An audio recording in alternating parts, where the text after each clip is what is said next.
નમસ્કાર સાથીઓ, આપ સૌ જાણો છો તેમ સમગ્ર બિહારમાં રાહુલજી યાત્રા લઈને નીકળ્યા છે. વોટ ચોર ગદ્દી છોડ.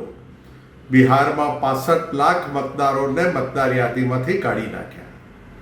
એનું કારણ પણ આપતા નથી.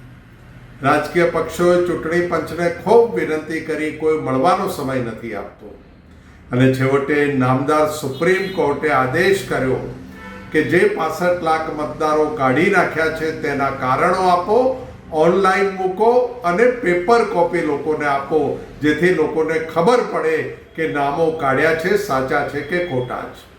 તેવું જ મહારાષ્ટ્રમાં બન્યું, તેવું જ મધ્યપ્રદેશની ચૂંટણીમાં બન્યું અને ગુજરાતની લોકસભાની ગત ચૂંટણીમાં પણ મતો ચોરીને ભારતીય જનતા પાર્ટીએ સત્તા મેળવી છે.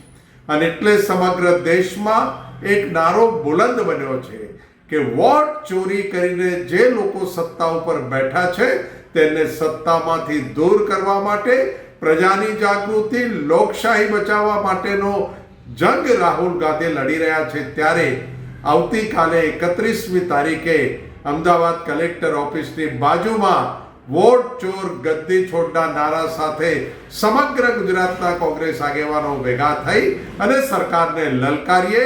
વોટ ચોર ગદ્દી છોડ, વોટ ચોર ગદ્દી છોડ.